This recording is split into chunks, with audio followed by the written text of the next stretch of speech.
Good morning, everyone. My name is Callie Edwards, and I am very excited to be here today to talk with you about our year three evaluation findings. Can we go to the next slide? Thank you. So before I begin, I just wanted to provide a brief introduction and some acknowledgments.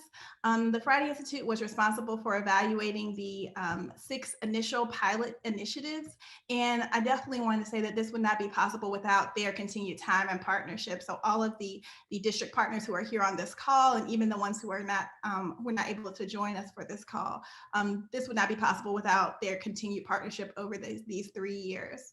Our formal evaluation helped to answer several whether questions. So for example, whether those pilot programs help to improve student outcomes. And I'll describe our evaluation questions a little more in detail later in this presentation.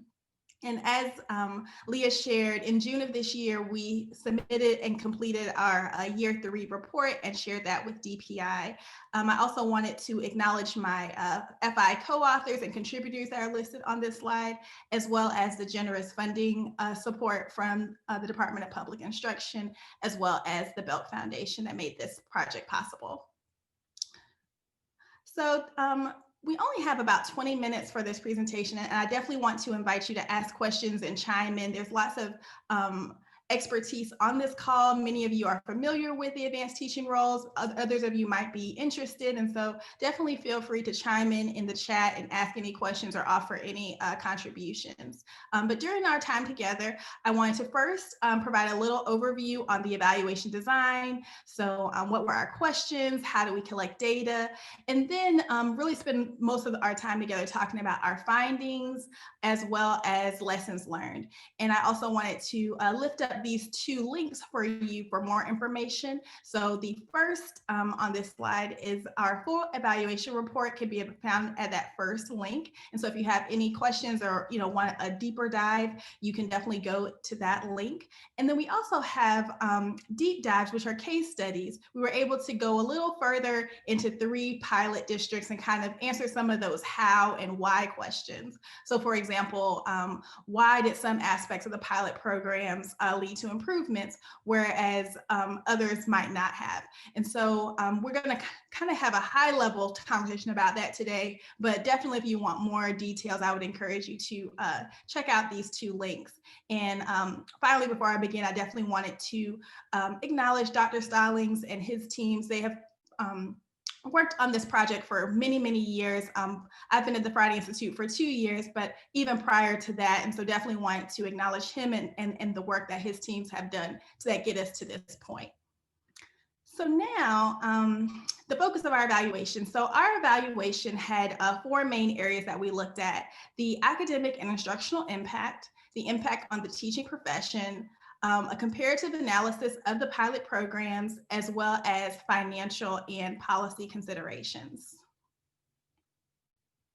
You can go to the next slide. Thank you. So here are our complete set of questions that guide this evaluation. And you'll notice on this slide, they're kind of divided up in those 4 target areas that I shared with you. Our year 3 evaluation provided responses or updates to many of these questions, as well as the questions 9 through 11, which are our comparative analysis and our financial and policy considerations. If you can click the next. So here you can see the questions that are highlighted in red are questions that we predominantly use quantitative estimates to answer those questions, and the questions that are highlighted in yellow are those that we use qualitative methods to answer.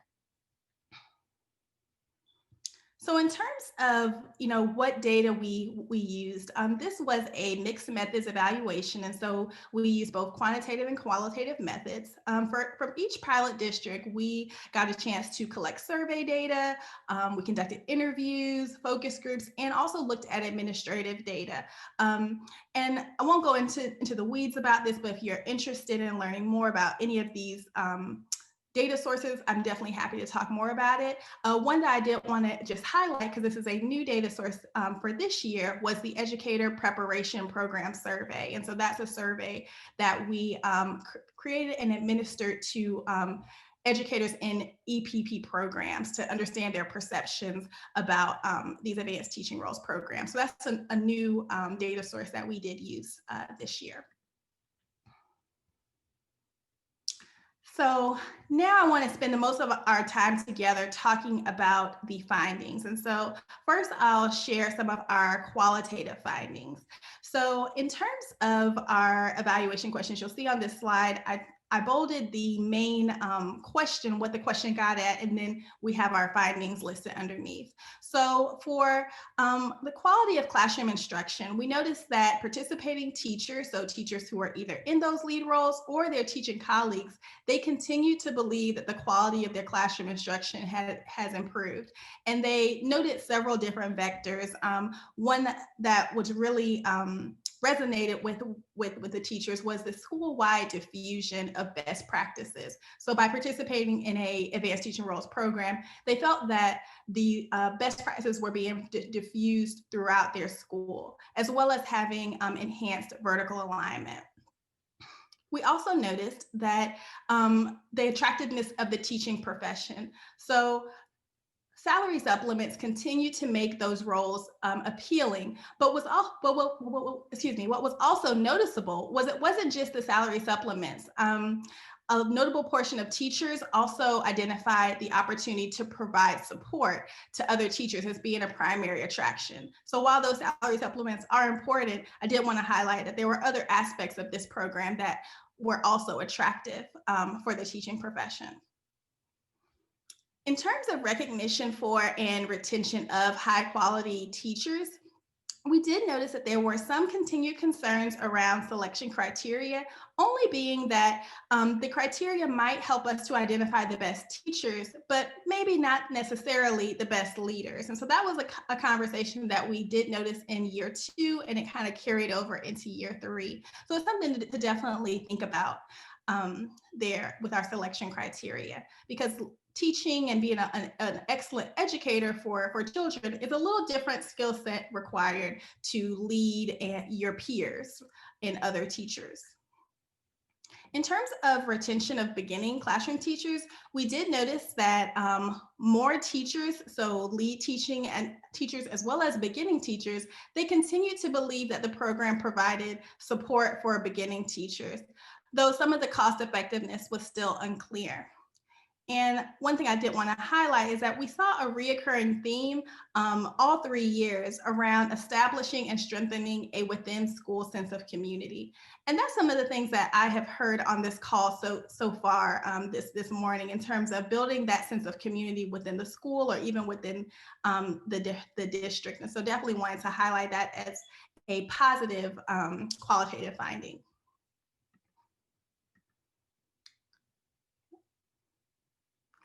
In terms of some of our quantitative findings, before I kind of go into those, I wanted to lift up or share some things that we should be mindful of when we're interpreting our quantitative results. And basically for us to understand that we did see some promising results, but they are not definite.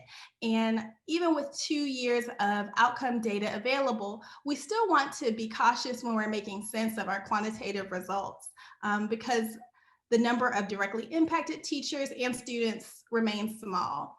There are also some differences in the 6 pilot districts, which reduces the overall strength of our analyses. And the pilots have a relatively short lifespan. So all that's to say, we just want to be mindful when we're interpreting these quantitative results.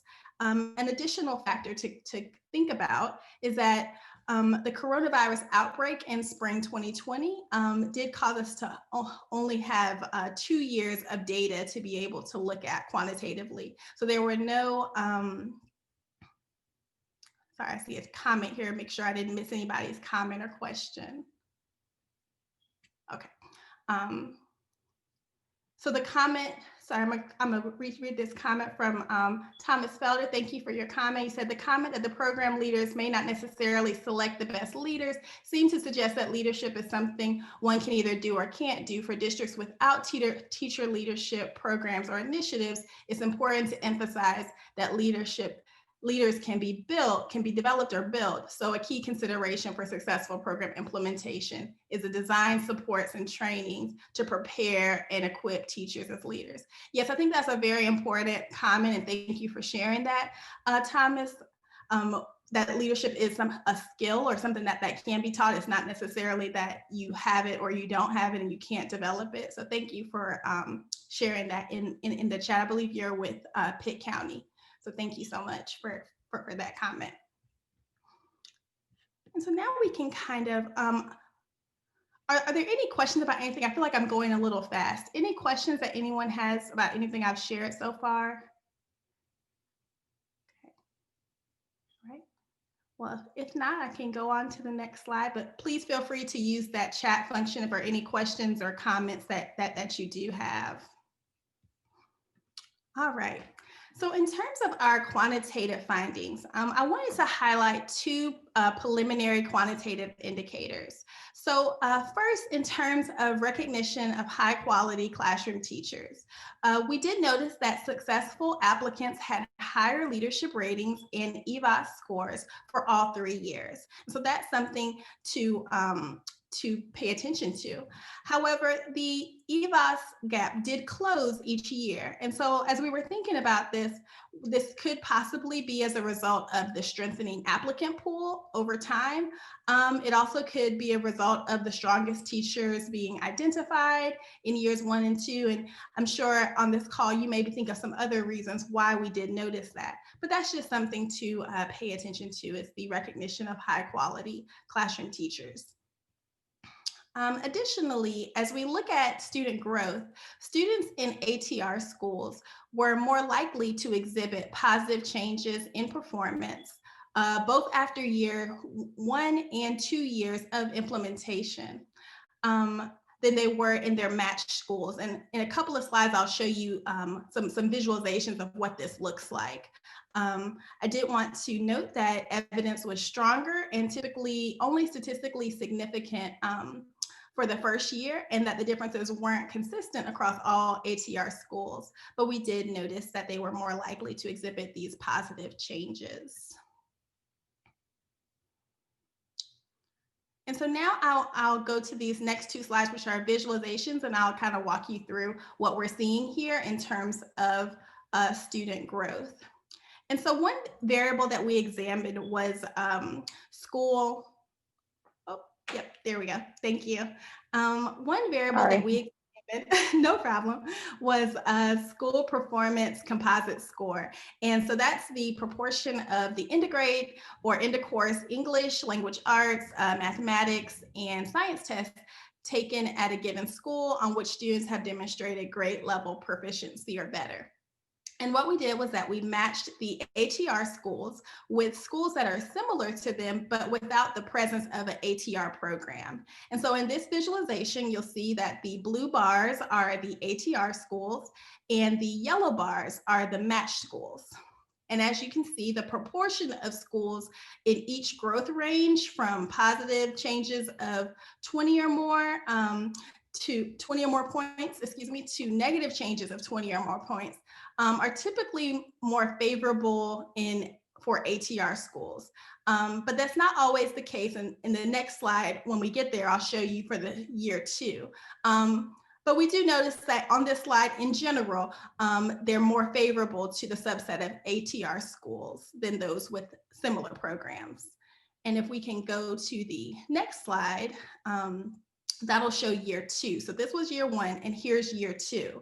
So again, same variable, the school performance composite score. And again, we match those ATR schools with similar schools. And as you can see, the blue bars have more advantageous percentages in some, but not all cases. So what these visualizations really show us is that even though it's a preliminary impact and it's not consistent or definite, it does suggest that the presence of an ATR program has the potential to contribute to positive changes for the overall school performance.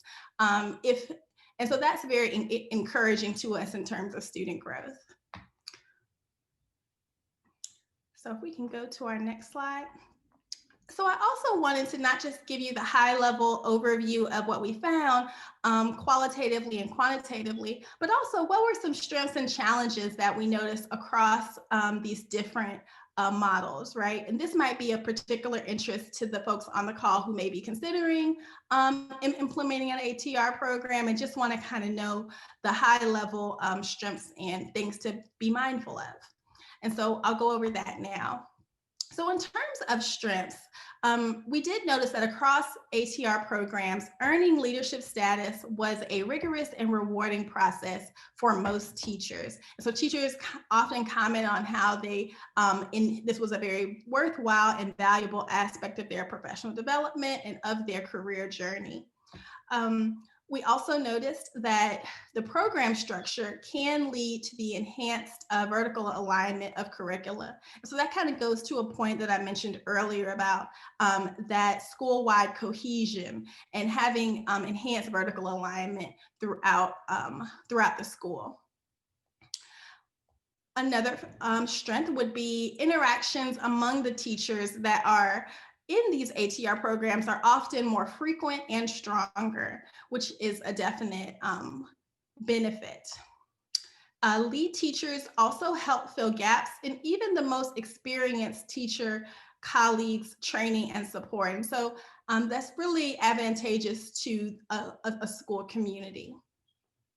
As we shared in the previous couple of slides, we do have some early academic outcomes that are very promising. And also, teachers value having leadership roles that allow them to stay in the classroom, and that is one of the hallmarks of this advanced teaching roles program. How do we keep those high quality classroom teachers in the classroom and benefiting our education system? So something else to think about are these areas of challenge or areas of improvement, things that we need to be mindful of. A few things to share here.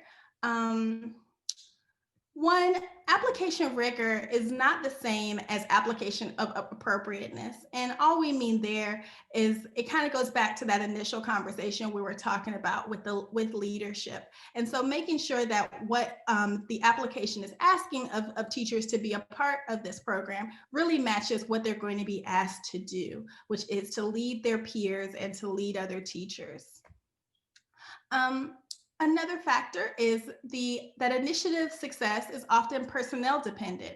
And this can be a challenge, particularly for some of our districts that may face turnover and transition. How do you continue to keep an ATR program successful and sustainable, even when you have staff turnover? So that's something that we did notice in some of our programs. Another thing to think about would be clear communication definitely matters. I think everyone on this call can agree that it matters for most, if not all of the programs that you implement, but especially a program like this where you have to have very clear expectations of the lead teachers as well as the collaborating teachers. So really having that clear communication channel is very important. Another area of challenge would be implementation success takes time. And that's something that we did notice with this pilot evaluation. It's only 3 years long. And so that's a very short time frame to see some of these long-term changes that you might want to see. And just being mindful that implementation success will take time as well as time management. Program expansion may extend some cross-district fiscal inequities. And so this might be something that we'll talk about in one of the later conversations today, but thinking about how our smaller or more rural districts might be able to still have a fair opportunity in providing the resources necessary to sustain and build a program like this.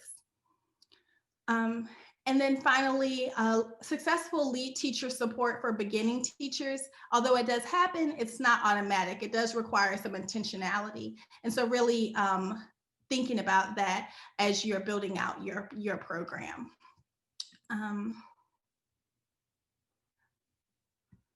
So we do have some lessons learned here that I wanted to close with. And before that, I see a comment in the chat. So are those differences significant? Are you referring to the quantitative findings, Tom? Yes. So for some of them, let me go back here. Thank you for your question. So it was typically only statistically significant for the first year. So the first chart that I showed you, not for that second year. But I can actually go back in, if you're interested in like more detail, we can definitely talk about that. Yeah, no problem. And another comment in the chat here, one critical aspect of addressing the personnel dependent challenge for districts is to implement a high quality professional learning program for teacher leaders. This could not be overemphasized. Great point. Great point. So that goes back to the previous slide about the challenges. And thank you for that. All right. So just wanted to close here. I'll talk about, I see there's a couple of comments in the chat. I'll just go over these lessons learned and then I'll open it up for all questions. So just this last slide, I just wanted to make sure that I go over, because for districts who may not have a ATR program, here are some of the lessons that we learned from the rock stars who have already done this work, right? So here's some things when we ask them, what did you wish you knew before you started, or what have you learned throughout this process, or what would you share with a district as they're seeking to implement their program? And here's some of the things that we have gathered over the 3 years. We kind of categorize them into 2 areas. So lessons related to planning your initiative, and then lessons related to the people who you select to be a part of the program. So in terms of planning, and this kind of goes into some of the things that Tom was mentioning and others in the chat, districts to some degree, and to some degree school, they need that flexibility and internal consistency. I think that's one of the great strengths of the ATR program, is that you know what's best for your school and what's best for your district. And so being able to have that flexibility, as well as having some sort of internal consistency for your program. Initiatives must include a plan for sustainable funding. And so when we were in our small breakout groups, that was something that was definitely mentioned in terms of funding your initiative and how do we create a plan for that. And I think there have been some very innovative, I think Seth, you actually mentioned earlier on this call about being creative with funding and how can you create a sustainable funding plan. Districts also benefit from that external design and implementation support. So that's another comment that was mentioned in the chat earlier, right? About having those partners to think through how you design your program, and what type of support your teachers, your administrators need to be successful.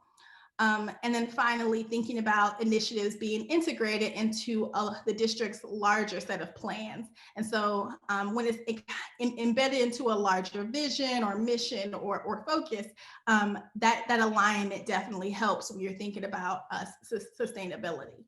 So those are some lessons related to initiative planning. And then in terms of lessons related to people, successful school level administration requires collaboration and trust. And if I could underline anything on this slide, I would definitely say that this program definitely requires a lot of collaboration and trust between those who are implementing it. And so thinking about how you introduce this program, who is working on this program, it really matters, right? People definitely matter to education overall, but definitely to this program. And leadership stability is essential. I did see a question in the chat about what's my theory about why some of those differences did not sustain in year 2. I think there might be a number of reasons that could potentially go into play there.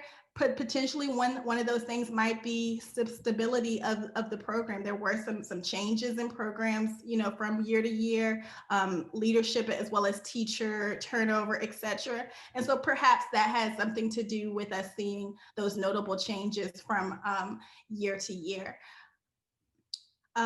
School level administrators need training and support, as well as teachers, do as well. And so thinking about, there was a comment earlier about professional development for your teachers, for your administrators, having calls like this where people can hear from other districts and hear what worked for them, what their lessons learned were, what their strategies were.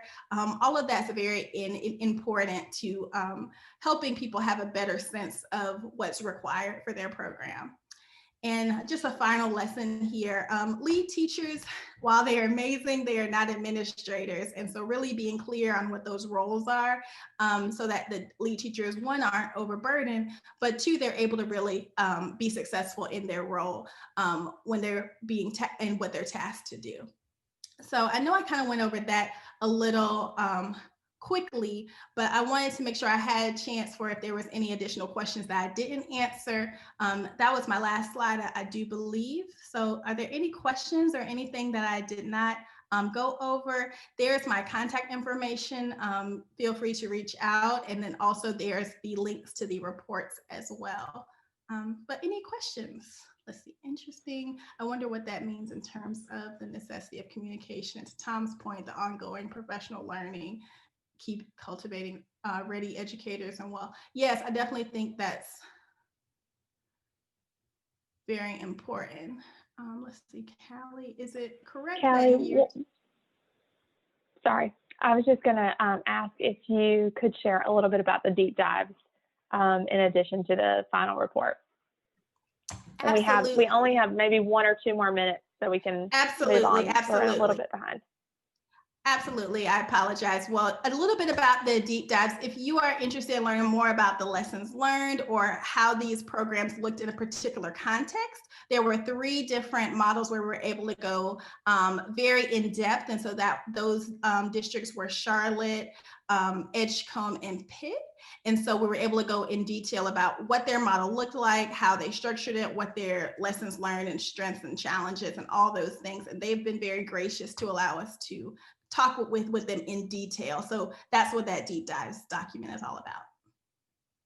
And those documents might be helpful for an interested district, right? That's really just ideating how this would work, and looking at those districts are, you know, of various sizes, various geographic locales. And so it might be some good reading for folks who are maybe thinking about an application in their district. Absolutely, absolutely. And I think there was one more question if you want to address that, and then we will move on. Okay, is it correct? Let me see.